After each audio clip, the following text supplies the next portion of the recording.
Assalamualaikum, welcome back sama gue lagi Angga. Apakah kalian sudah siap menjadi bagian malam untuk kami? Jika sudah siap, tutup rapat-rapat pintu dan jendela rumah kalian. And let's see.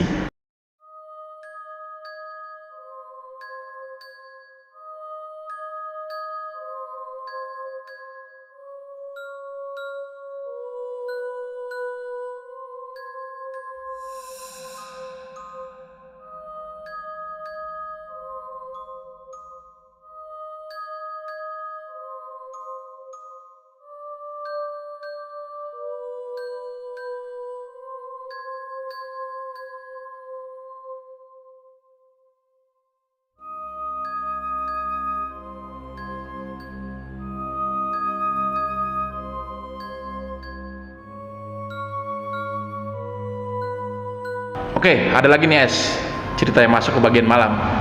Pengalaman ini dari Bang Kiting ya, kita sebut aja begitu.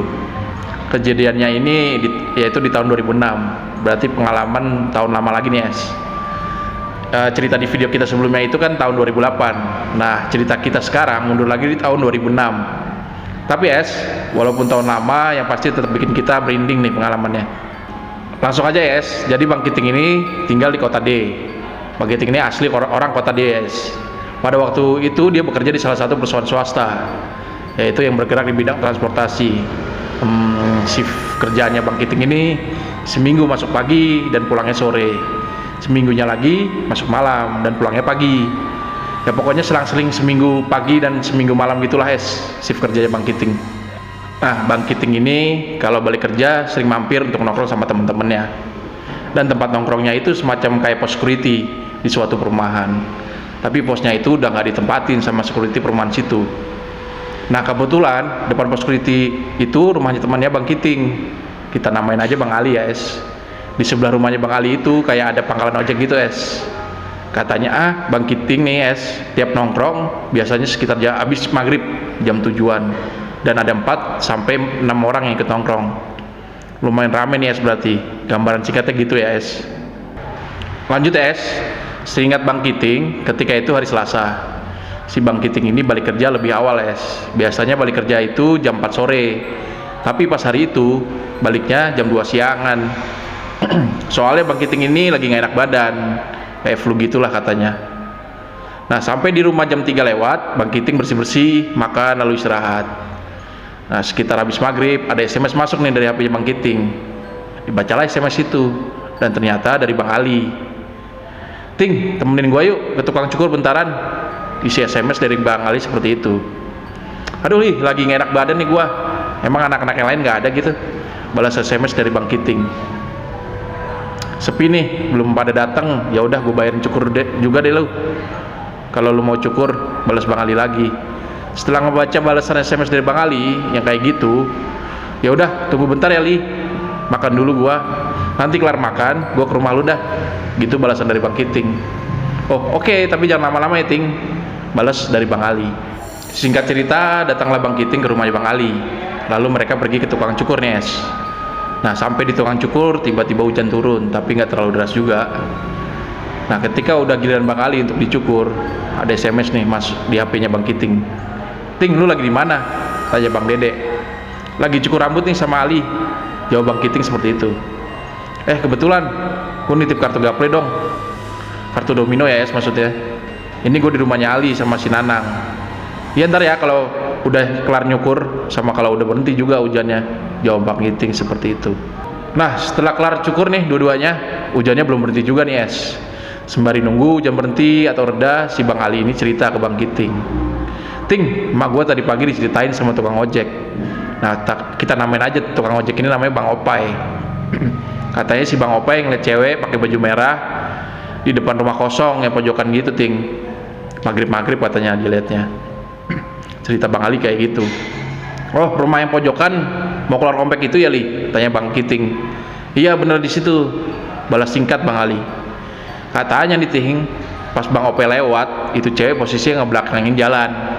Jadi dia ngadep rumah kosong itu, jadi Bang Opai ngeliat bagian belakang badannya aja nih Nah, nggak nyampe 5 meter, si Bang Opai iseng mau ngeliat lagi dari spion motornya. Itu cewek udah nggak ada Ting. Bang Opai baru sadar pas ada poldur. nggak jauh dari rumah kosong itu. Lah, itu kan rumah kosong ya, katanya Bang Opai gitu, Ting. Sambung cerita dari Bang Ali. Jadi gambaran singkatnya gini, ada rumah kosong di ujung jalan keluar komplek rumahnya Bang Ali. Dan rumah itu lumayan udah lama kosongnya, ada sekitar 2 tahunan lah kata Bang Kiting. Tapi kondisi rumahnya agak nggak terbengkalai gitulah, masih rapi, ada tangga di halaman rumah untuk ke lantai 2. Jadi tangga luar kayak kos-kosan gitu ya Nah, kalau warga komplek itu mau ke minimarket atau beli makanan kayak nasgor dan lain-lain, pokoknya yang jualan di luar komplek pasti ngelewatin rumah kosong itu Paham ya gambarannya? Lanjut singkat cerita, hujan udah berhenti.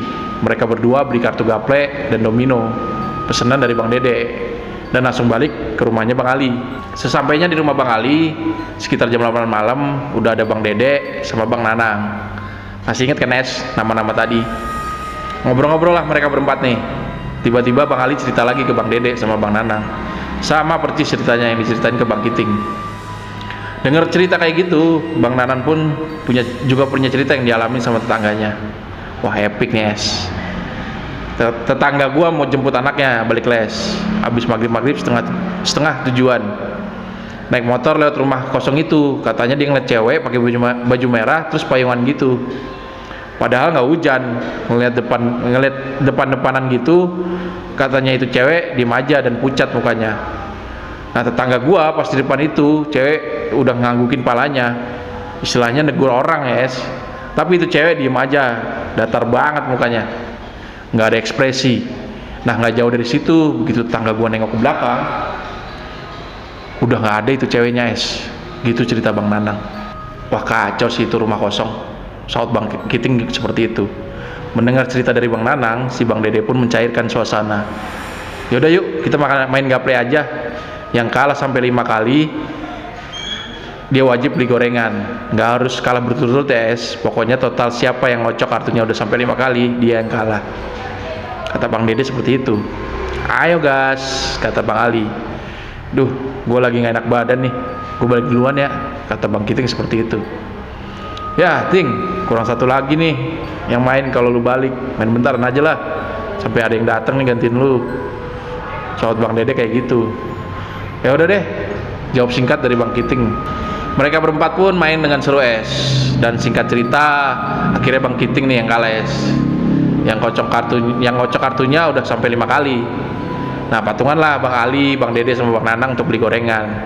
Mana sini kunci motor lu Nang, gue pakai motor lu aja, motor gue bensinnya tiris soalnya, kata Bang Kiting kayak gitu. Nih kuncinya Ting, jawab Bang Nanang. Menurut pengakuan Bang Kiting sih ini udah jam 10-an malam dan suasananya itu sepi banget, beda kayak hari-hari sebelumnya. Mungkin karena habis hujan kali ya, jadi orang pada mager keluar rumah. Berangkatlah Bang Kiting beli gorengan sendirian dan keluar komplek belinya. Selesai beli gorengan, menuju kembali ke rumah Bang Ali. Dan pasti lewatin tuh rumah kosong itu akses jalannya cuma itu doang soalnya. Dan kalian tahu apa yang terjadi? Epic lagi nih Pas di depan rumah kosong itu ada perempuan pakai baju merah lagi naik tangga yang ada di halaman rumah itu. Tapi Bang Kiting ngeliatnya sih sisi belakang cewek itu aja Dan kesaksian Bang Kiting, sosok itu pakai payung warna hitam gitu rambutnya sepinggang. Dan sadar sosok itu yang diomongin sama teman-temannya tadi, Bang Kiting langsung tancap gas.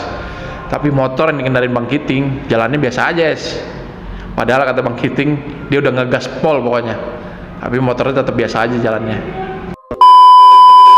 Udah motor nggak bisa ngebut, mulut pun ikut susah untuk berkata-kata. Mau ngucap istighfar aja mulut jadi gagap Dan Bang Kiting pun fokus ke depan aja nih pandangannya, nggak berani nengok kanan atau kiri, sama nggak berani lihat ke spion. Jadi sepanjang jalan menuju rumahnya Bang Ali tuh Bang Kiting itu merinding terus dari tengkuk leher sampai ujung kaki. Nah, sampai di rumah Bang Ali, si Bang Kiting ini kayak orang linglung gitu pucat juga mukanya Bang Kiting, cuma meletakkan gorengan yang dibelinya, terus Bang Kiting cuma diem aja melihat pemandangan yang nggak kayak biasanya pada Bang Kiting. Ditanyalah sama Bang Dede, lu kenapa Ting? Wah, parah Dek, jawab singkat dari Bang Kiting. Parah kenapa Ting? Tanya Bang Ali. Gila, gua ngeliat cewek pakai baju merah di depan rumah kosong itu, jawab Bang Kiting tanpa basa-basi. Tapi gue ngeliatnya bagian belakangnya aja. Dia naik ke atas lewat tangga halaman. Dia pakai payung gitu warna hitam. Lanjut Bang Kiting. Mendengar penjelasannya Bang Kiting, Bang Ali, Bang Dede sama Bang Nanang langsung serius gitu mukanya. Pas lu lihat naik tangga, dia napak ke anak tangga kan kakinya Ting. Bang Dede nanya lagi. Boro-boro deh merhatiin sampai ke kaki. Ngelihat sekilas gitu aja gua langsung merinding. Udah gitu motor gua pas sampai gua gaspol tapi nggak ngebut-ngebut juga itu motor. Jawab Bang Kiting dengan sedikit emosi. Nah, ngelihat temennya lagi panik gitu, Bang Nanang langsung nawarin gorengan yang tadi dibeli. Nih gorengannya, udah kita makan aja dulu, ceritanya besok lagi. Gitu kata Bang Nanang, untuk mencairkan suasana. Nah, sekitar jam 11-an malam, akhirnya mereka pada pulang nih ke rumah masing-masing. Dan Bang Kiting pulangnya ditemenin sama Bang Nanang. Soalnya searah jalan pulangnya. Singkat cerita, ketika hari Rabunya sekitar jam 7-an malam lah, ramai tuh pada ngumpul di pos security depan rumah Bang Ali tadi. Termasuk ada Bang Kiting, Bang Dede, sama Bang Nanang juga ada. Nah, ditambah lagi ada Bang Erwin sama Bang Yoga. Nah, ini teman yang lain nih Ketika lagi asik-asik ngobrol tiba-tiba Bang Nanang langsung ngasih tahu kejadian semalam yang dialami sama Bang Kiting. Ceritalah panjang lebar. Dan mendengar cerita kayak gitu, ternyata Bang Erwin juga pernah ngalamin hal yang kayak gitu juga.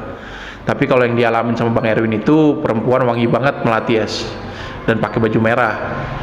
Dan posisinya perempuan itu ada di balik pagar rumah itu. Bahkan ibu Bang Erwin itu pas mau subuhan di masjid depan kompleknya pernah disengin juga Ibu gue juga mau subuhan nih, barenglah sama tangga gue yang juga mau subuhan. Nah, ada 3 ibu-ibu nih jadinya. Pas lewat depan rumah kosong itu, ibu gua ngucapin salam dong. Assalamualaikum. Wah, epic Nes. Ada yang jawab dong salamnya dari ibu gua. Jawabnya cuma suara perempuan ketawa. Nah, dengar suara kayak gitu, ibu gua sama ibu-ibu barengannya langsung jalan buru-buru sambil baca-baca doa gitu. Pada dengar semua soalnya. Gitu cerita dari Bang Erwin. Setelah Bang Erwin selesai cerita, si Bang Yoga juga punya cerita ternyata Jadi tukang ojek langganan ibu gua juga pernah ngalamin kejadian di situ. Pokoknya pas Jumat sore, pas mau maghrib, lagi gerimis-gerimis gitu, dia jemput ibu gua yang habis balik kerja di depan jalan raya utama. Soalnya mobil jemputan ibu gua nuruninnya di situ, nggak sampai depan rumah. Begitu pulang dari rumah gua, lewat depan rumah kosong itu, motornya tiba-tiba mati sendiri. Padahal bensin masih banyak. Jadi mau nggak mau didorong tuh motor sampai ngelewatin rumah kosong itu. Nah, setelah ngelewatin rumah kosong itu, motor nyala lagi. Katanya sih bau wangi melati gitu pas dia dorong motor depan rumah kosong itu. Tapi nggak ngelihat ada perempuan baju merah gitu. Cerita dari Bang Yoga seperti itu Udah cerita-ceritanya, nanti pada ketakutan jadi nggak seru nih nongkrongnya. Sahabat Bang Ali untuk mencairkan suasana. Akhirnya mereka semua ngobrol ke hal yang lainnya Nah, sekitar jam 10-an suasana udah kondusif. Udah pada lupa nih sama cerita rumah kosong itu. Mereka semua bubar dari pos security itu. Singkat cerita, Kamis pagi pun tiba. Ketika Bang Kiting siap-siap mau berangkat kerja, nah lagi sarapan gitulah Ibunya Bang Kiting cerita katanya semalam jam 12-an ada security lagi piket naik motor yang lewat depan rumah kosong itu. Kita namain aja security-nya Pak Cowboy namanya Motornya mati pas sebelum rumah kosong. Jadi kan harus dorong nih sampai lewatin rumah kosong itu. Nah, ketika di depan rumah kosong itu, asli epic banget nih Pak Cowboy ngelihat sosok perempuan berbaju merah lagi jongkok di balik pagar rumah kosong itu sambil payungan. Nah, ketika melihat sosok perempuan itu, ditegurlah sama Pak Cowboy. "Mbak, ngapain jongkok di situ? Lagi nyari apa?" Tiba-tiba sosok perempuan berbaju merah itu langsung nengok ke arah Pak Cowboy. Begitu nengok, muka perempuan itu rata nggak ada mata, nggak ada hidung, sama nggak ada mulutnya juga, bener-bener rata pokoknya. Ngelihat muka rata kayak gitu, Pak Cowboy langsung kabur dan motornya ditinggalin gitu aja di depan rumah kosong itu. Ketika Pak Cowboy sampai di pos utama perumahan, ceritalah apa yang baru aja dialami. Akhirnya teman-temannya Pak Cowboy yang lagi piket bareng, sekitar ada 4 orang, menuju ke rumah kosong itu bersama Pak Cowboy juga sambil ngambil motornya yang ditinggal tadi. Alhamdulillahnya motornya Pak Koboy nggak hilang dan Pak Koboynya sehat-sehat aja, nggak ngalamin hal-hal yang nggak diinginkan kayak sakit atau ketempelan sosok gitu. Nah, salah satu teman piketnya Pak Koboy yang semalam tuh tetanggaan nih sama tukang sayur. Ceritalah tukang sayur pagi-paginya ke ibu-ibu yang lagi belanja sayur. Gitu ting, ibu dengar ceritanya pas lagi beli sayur. Penjelasan dan cerita dari ibunya Bang Kiting. Seperti itu.